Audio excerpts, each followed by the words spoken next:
tahu kelapa? Ini Pak Wali itu, Pak Ijek, Pak Bobi, kemarin saya makan satu tempat di sini ada kelapa, tapi kelapanya Thailand. Kenapa nggak ada kelapa Medan? Ya, saya makan di Medan, kelapanya kelapa dari Thailand. Nanti ada hadis Nabi di ujung saya ingatkan tentang kondisi masa depan yang perkembangan teknologi semakin cepat. Supaya nggak lompat-lompat saya urutkan dulu. Kelapa itu ada kulitnya nggak luarnya? Serabut ya. Setelah ketemu serabut ketemu apa? Batok kelapa. Setelah ketemu batok ketemu apa? Ada dagingnya ya. Nah, lalu air, kalau kita lihat kelapa di dalamnya itu kan ada daging halus tuh ya.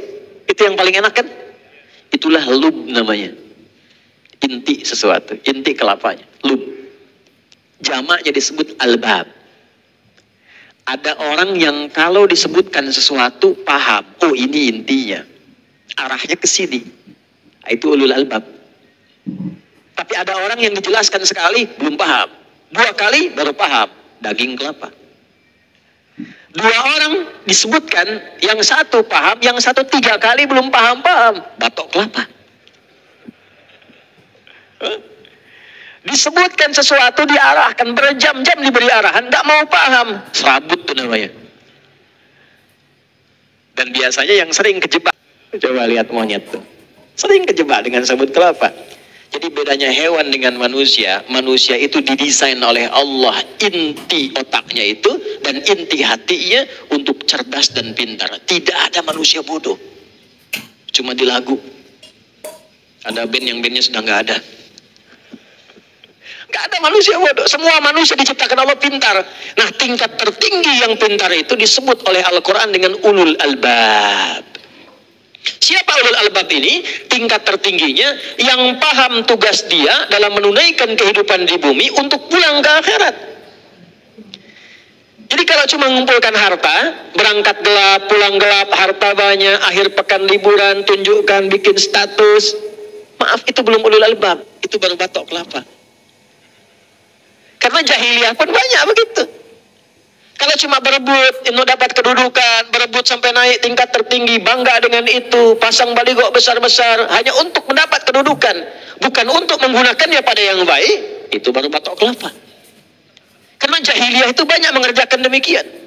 Ketika Al-Quran turun dan ingin merubah orang-orang Islam jadi orang pintar, orang bermanfaat, orang berbahagia, orang sukses, maka turun ayat. Orang pintar itu orang yang paham esensi kehidupan, untuk apa dia ada di dunia, dan bagaimana dia cara pulang meninggalkan dunia. Maka apa yang dia lakukan? Alladzina yadhkurunallah. Maka dia berkonsultasi tersambung kepada pencipta langit dan bumi. Ya Allah, kenapa saya diciptakan? Apa tugas saya? Untuk apa saya menjalani kehidupan di bumi ini? Qiyaman wa qu'udan wa ala junubihim. Ya Allah, berikan pedoman pada saya saat saya berdiri, jalan, lari, apa yang harus saya kerjakan. Saat saya duduk, bagaimana saya harus lakukan. Saat saya tiduran pun bagaimana tidur yang baik. Karena itu Anda tidak akan pernah temukan pedoman yang lengkap dari berdiri sampai tidur, bahkan caranya dan doanya, kecuali dalam Islam. Coba saya tanya ya, bangun tidur ada doanya nggak? Ada caranya? Mau tidur ada doanya nggak? Ada caranya? Ada. Pertanyaan saya, cara bangun tidur dengan cara akan tidur sama tidak? Doa bangun tidur dengan doa mau tidur sama tidak?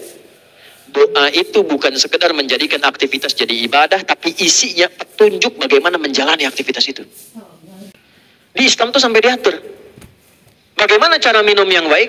Idza quddimat ta'am.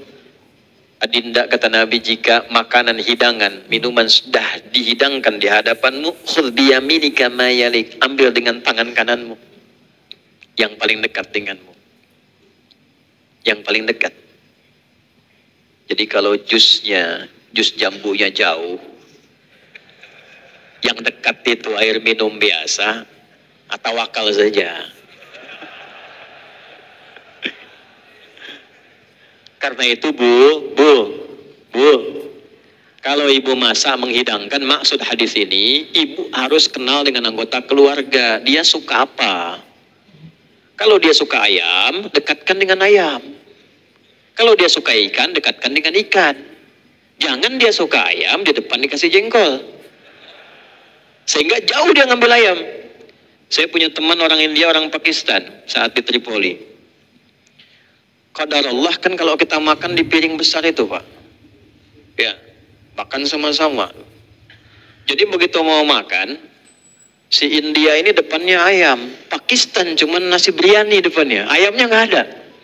Jadi kambing ayam depan yang India. Pakistan pinter. Dia ajak ngobrol yang Indianya. Akhi, bla bla bla bla. Dia putar piringnya begini pelan-pelan tuh. Begitu ayamnya sudah di depan dia, kambingnya depan dia, dia mau siap makan. Rupanya India pun putar. India pintar. Dia bilang sama kawannya Pakistan, ya akhi, udid dunya ila qurratiha. Kawan, kita kembalikan dunia pada porosnya. Dia putar lagi tuh. Kita kembalikan dunia pada porosnya. Ya. Maka apa yang dilakukan pertama kali? Allah bimbing kami. Seperti apa kami beraktivitas? Perhatikan kalimatnya. Kalau engkau terkoneksi dengan Allah secara baik, maka tidak ada kegiatanmu satu pun kecuali dibimbing oleh Allah. Bimbingan itulah yang datang lewat doa. Sehingga semua doa kita itu beda-beda. Itu ada isinya. Ambil yang paling dekat dengan kita. Lalu, samillah, sebut nama Allah. Bismillahirrahmanirrahim. Ada seorang ulama kita itu nggak mau viral dan jarang ketemu orang. Itu kalau sudah menghadapi makanan minuman, beliau itu memakai pakaian terbaiknya, tidak pernah pakai kaos oblong. Makanan, lalu sisir yang rapi. Setelah itu baru dinikmati. Muridnya lihat berapa kali selalu begitu. Ketika ditanya, ya Syekh, Tuan Guru, kenapa engkau ketika mau makan minum tampilanmu begitu rapi? Kata beliau, bukan karena makanannya, tapi saya berterima kasih dan bersyukur kepada Allah yang telah memberikan anugerah rezeki itu kepada saya. Jadi saat saya makan, saya merasa Allah mengawasi saya bersyukur dengan semua itu.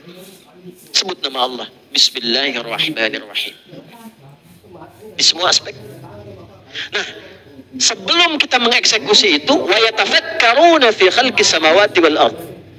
Siapkan tafakkur. Apa itu tafakkur? Tafakkur itu merencanakan dengan pikiran kita, menyiapkan agenda yang terstruktur, dibimbing oleh akal kita. Mau dikerjakan apa? Berdiri, duduk, dan tiduran di hari itu. Susun agenda. Mau bangun jam berapa? Pagi ada di mana? Siang mengerjakan apa? Malam mau istirahat jam berapa? Orang pintar itu dia susun agendanya, bagaimana saat ia kerjakan ini tersusun dengan rapi, lalu kemudian dia niatkan pekerjaan itu untuk mencari bekal pulang. Itulah ulul albab.